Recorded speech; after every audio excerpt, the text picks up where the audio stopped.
Welcome to Ask Colleen, Spiritual Solutions for Life Situations. I'm Colleen St. Michaels, and I will be the host for this podcast. My aim is to provide you with the guidance and support through life's challenges, spiritual development, change, healing, and growth.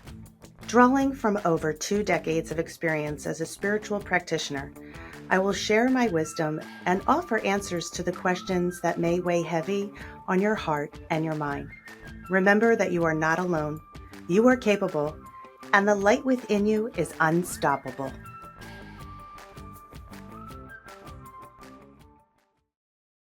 Welcome back to Season 2 of Ask Colleen, Spiritual Solutions for Life Situations. I'm your host, Colleen St. Michaels, and in this season, we're going to lean in and connect more deeply with our soul's genius, allowing us to live more aligned and experience an extraordinary life. Our soul's genius is the true nature of our being. It is the guidance that nurtures and satisfies all areas of our lives. We are being called up to expand and expose our lights by allowing ourselves to be seen by ourselves truly in this world and allow us to share our gifts with others. If you're feeling a little anxiety around the topic of making changes, shifting directions, or becoming clear on what you desires, don't worry, because in this season, I've got you covered. We'll be sharing all the tips and the tools to navigate these moments with grace and trust in your own wisdom. So let's get ready to rise your vibration, live your highest potential, and feed your life what your soul has been craving. Peace, joy, and divinity.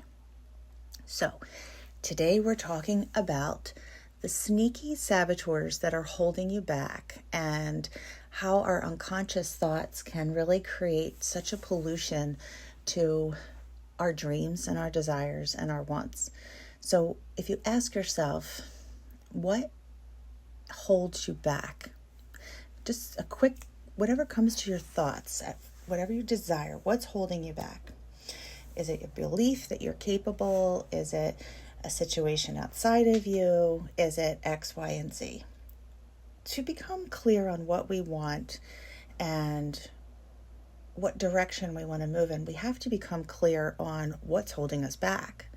Because if we're always filling our head with the idea that we want to make change, but then as we go to make those changes, our negative thoughts or our self-doubts are always the first one to meet us at that door, and then we shut the door real quick, we're always going to meet those doubts, and we're going to start to really trust them and believe them as our truth. So let's expose, what do you feel is holding you back? Ask yourself, do I even feel a burning desire that something within me is desiring a change? Am I feeling consistently overwhelmed? Am I feeling frustrated? Am I feeling unsatisfied? Am I feeling irritable? Am I feeling like there's something more, but I just don't know what it is? You feel like you might be criticizing the things in your life that once brought you joy and now feel like they're under a microscope, and it's easy to blame the external factors for what's happening in your life. And when we're going into this conversation with ourselves in this investigation to live our soul's genius, and our soul's genius is the intelligence system that was built within our spirit, our soul. And that's our inner GPS.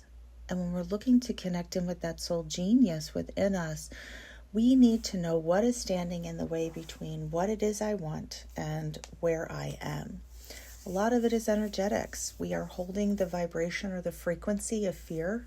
We're holding the vibration or the frequency of unworthiness. We're holding the frequency of, in another time or in another space, if things clear up, when my kids get older, when this happens, when this. So we're always postponing our joy, but yet craving it inside in this moment. So when you withhold your gifts, you're not only depriving yourself, but you're depriving a world that you love and value that you could provide.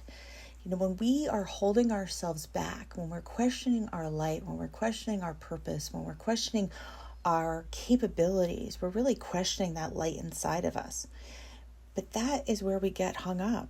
We don't need to question the light. The light is where we find the answers.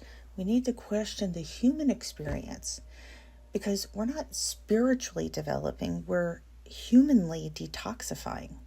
Our spirit is already developed. It came here to learn, to grow, and observe the human experience. So when we are looking to evolve, we're not looking to see what the human wants us to do. We're checking in with the soul and asking, how do we maneuver around this situation? What is the best route for me to take? Often what happens, the human hijacks the thought process and creates a lot of stress around things that don't need to be as stressful. So when we're looking to identify what is sabotaging us, how do we break free from the patterns that are holding us back? The first way that we can understand it is by knowing, where are we putting our energy? Are we putting our energy into the distraction? Are we putting them into our fear? Are we putting our energies into the things we worry about? Or are we acknowledging those emotions of fear? Are we acknowledging what patterns are surfacing? I found that with my own journey, I was masterful at self-sabotaging, like Olympic-worthy masterful. And I didn't realize how often I did it, and I didn't realize how unconsciously I did it. And I realized when I sat down for a really deep soul conversation with myself that I had so many layers of unconscious fear. I had so many layers of doubt still hidden within me. And I've done so much shadow work around these things, but shame was such a big one. And I found that I would sabotage myself in distractions, whereas I knew I had to sit down and start writing or start creating, working on the book, and I would find distractions where I would end up sabotaging myself and dysregulating my nervous system with worry and panic. And I would distract myself and say like, oh, well, I'm just going to clean this room because this space needs to be 100% perfect every time I sit down to write, or else I can't write. Or, full transparency, I would actually go and paint a whole room to under the guise that I was expressing I'm getting my wiggles out. What really I was afraid that what if I invested all this time into creating a book or crafting something and no one wanted it? Or what happens if I put myself out there and I get rejected? So when we sit with those true beliefs, right, whether core beliefs or true beliefs, they were my true beliefs under the surface of my success. And when I sat with them, I realized that these were not necessarily today's issues that I was holding. These were really deep-rooted childhood issues of rejection, of, hiding myself or holding back. I just didn't give myself the space to allow them to come through. And now that this was something really important to me, it was starting to surface because that's how deep-rooted the fear was of success. And in my sabotaging myself, I realized that, when I thought I was making these huge movements, I was really just sidestepping in a zone of comfort that I was familiar with. I was, racking my creative brain and doing all of this, drain on my energy. But really, I was sabotaging myself because I wasn't stepping out of an energy that I was comfortable with. I was just sidestepping in that energy. And a lot of clients that I've been working with have said as this new energy is rising, that they're witnessing that within themselves, because our souls are not going to be negotiating with us. They know that we as spirit beings have a mission here to raise the light on our planet and to help the ascension. And it starts with us first. And they want to help us, our teams in the light, to move through procrastination. And again, I should have another medal for that, because I would kind of sit in this frozen state, and it would create this procrastination within me of overthinking, over analyzing, over stressing. And, basically I was sick of myself because I had just overthunk everything, not even a word, but thunk everything, that I wasn't taking action on my soul's calling. I was endlessly distracted. I was procrastinating through all of these unconscious sabotages that I was doing, escapism behavior. So when we are witnessing what are our saboteurs and making peace with them, just acknowledge them. We don't need to shame them. We don't need to hide them. We don't need to judge them. We just need to kind of let them have some air and breathe, because it will help us feel more free. Another one of the sabotaging behaviors that I have found with my clients is making comparisons of themselves, feeling that they are constantly measuring themselves against others and feeling like they're not good enough, and that someone else is already doing what they want to do better. That's a huge one. Working with light workers, working with people who are healers and practitioners, change makers. Often they get really discouraged when they start, scrolling or speaking to peers, and they start to compare themselves. They start to measure themselves to another's success. And, I've always told people, I'm a reader by heart. I started off as an angel intuitive. I will always be an angel intuitive. I love the angels.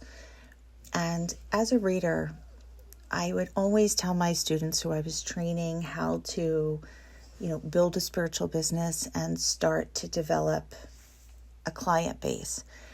And I would always just say, do not compare yourself to anybody else ever, because you could have 20 people in the room doing what you do, and energy will be that guide. And it is, of course, when we watch someone who's, put something out, or we see the perfection in it and this beautifully wrapped package that they've put out, it's hard not to compare yourself. But our fingerprints are aligned with our soul print, and nobody has our mission. We can have collaborations with people, we can have connections with people, but 9 times out of 10, everyone who has put some greatness out into this world has sat in a pile of mud, emotionally, physically, and energetically, in trying to make it happen. And, a lot of my growth has been messy because I knew how to be a reader. I knew how to make connections. I knew intuitively what to do. I knew all of those pieces. However, marketing was not my jam. Business ownership was not my jam. I was literally the world's greatest employee because I was really good at doing the job that I loved to do. Well, what became sabotaging is when I was given the mission to grow. I felt like I was panicked and paralyzed because I wasn't great at all the other things. And if I had gotten onto social media, I probably would never have put anything out there, because there's always people who do something better than you, but that doesn't mean what you do is bad. So when you are desiring this change to move through into that next level of you, just be aware of what's sabotaging you. Perfectionism often is, I used to say I was a master of perfectionism and procrastination. It's like finding that sweet spot in between was often really difficult. And, when we have that perfectionism, often we tell ourselves that we just need to do one more course, get one more degree, read one more book for the perfect circumstance to share your gifts. And if you're interested in, coming out into the spiritual community or shifting your life in a professional level, a lot of time the act of doing becomes your classroom. My greatest classroom was the 20 years in my office. Nothing could have given me as much experience as actually doing. Sitting in front of people, being live with humanity on the front lines was probably the greatest classroom I will ever sit in. And, as scary as it is, understand one thing. If you're desiring to open a spiritual business or make a transition or incorporate more of that spiritual, context into your life, is that you don't have to know everything. You have to just understand the vibration in which you're currently in and that you're learning in. And as you learn more, your vibration expands, so does your classroom. And it's a really beautiful thing that you're exactly where you need to be right now. So ask yourself, what's holding you back? What's the message that you have been feeling within you? What has been a burning desire that you really want to tangibly feel and express in your life? And what distractions have you been using to displace your energy or avoiding taking action? And in this upcoming fall season, I'm going to be hosting a 6-week online class for embodying your soul's genius and the tools to living an extraordinary life. And this is so palpable for me because this was a walk that, it took me almost 3 years to really fine-tune this class, 20 years to actually put all of the information together, because the whole time I've had my business, it's been working on the soul, working with the soul, communications of the soul and mediumship, working in that classroom. It's just so powerful. So this class is so special to me because it helps others to live in their soul genius and how we deeply heal, how we're going to expand our lights, how we can bring this soul genius into every area of our life, not just our work life, but our life with ourself, our silence, our peace. It's our relationships. It's the attraction of partners. It's saying yes to you on many different levels. And it's really, really, I'm so excited. This season's going to be great. So ask yourself these questions, but always remember that you're exactly where you need to be. Forgive yourself for any of the things that you feel that you're judging yourself for, and just be a witness to the beautiful bloom and the season that you're in, because you're growing and you're expanding and you are the light. Never forget it. You are light and you are love. Thank you so much for listening to this episode of Ask Colleen, Spiritual Solutions for Life Situations. If you were interested in a session, find me on www.colleenstmichaels.com. Looking forward to connecting. Thank you for tuning in and joining Colleen St. Michaels on this transformation journey. If you have any questions, insights, or topics that you'd like to engage or ask, please visit www.colleenstmichaels.com under the podcast page of Ask Colleen to submit your question. I look forward to connecting with you next time. Have a beautiful day.